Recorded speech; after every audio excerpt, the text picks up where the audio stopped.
Toda cultura tem o seu bicho-papão, o seu homem do saco. São aquelas figuras que os pais usam para assustar as crianças e fazê-las obedecer. Mas e se um dia o homem do saco ganhasse rodas, um motor potente e começasse a agir de verdade?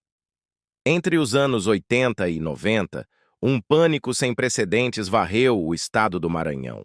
Não era sobre um fantasma, não era sobre um monstro saído de um conto de fadas. Era sobre um carro, uma Brasília preta, ou às vezes, um Opala preto. Era a gangue fantasma, que, segundo os boatos, sequestrava crianças em plena luz do dia. Hoje, o Arquivo Enigma não vai investigar um único crime.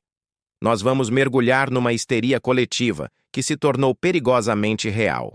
O cenário: Maranhão, décadas de 80 e 90.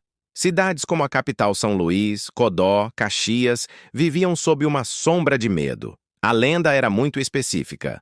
Homens, ou às vezes uma misteriosa mulher loira, a bordo de um carro preto, geralmente uma Brasília ou um Opala, rondavam escolas e bairros mais afastados. O alvo eram sempre crianças que brincavam inocentemente na rua. A cena descrita era de filme de terror.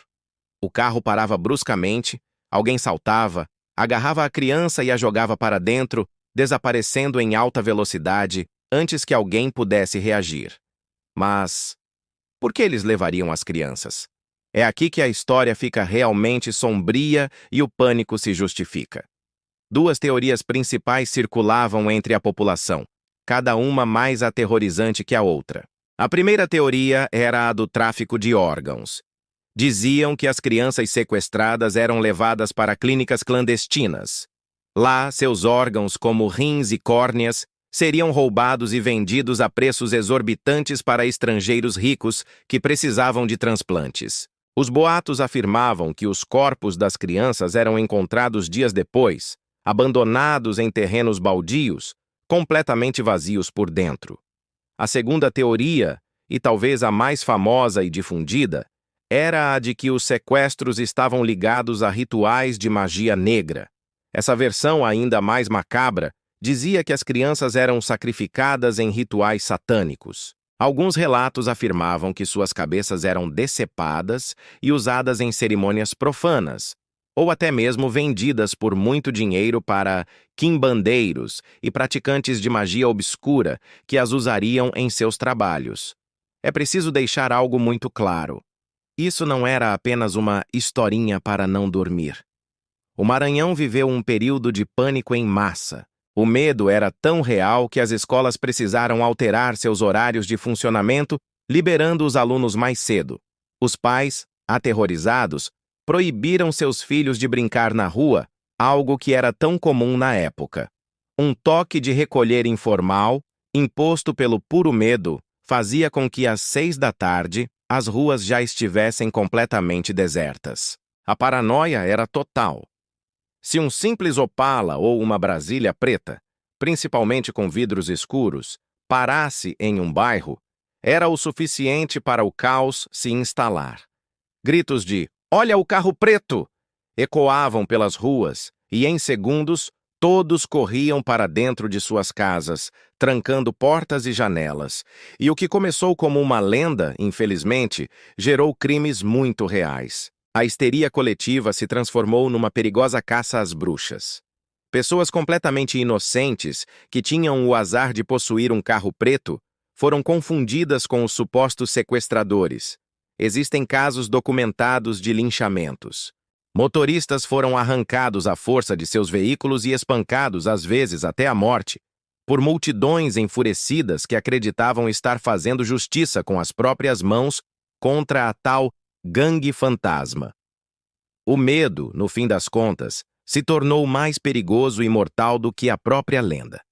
Então, qual é o veredito do Arquivo Enigma? O que era fato e o que era ficção nessa história? Bom, investigando os registros, a polícia da época jamais conseguiu prender uma única pessoa que fizesse parte de uma suposta gangue da Brasília Preta.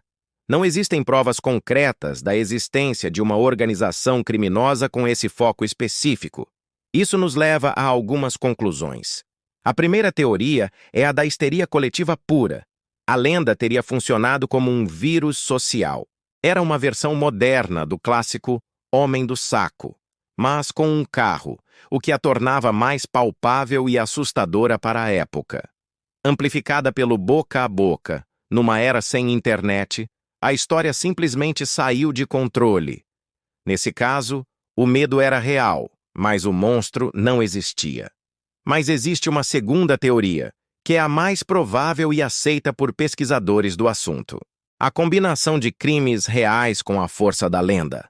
Casos reais de desaparecimento de crianças, que infelizmente acontecem por diversos motivos, como tráfico de pessoas, disputas familiares ou outros crimes, podem ter ocorrido naquele período.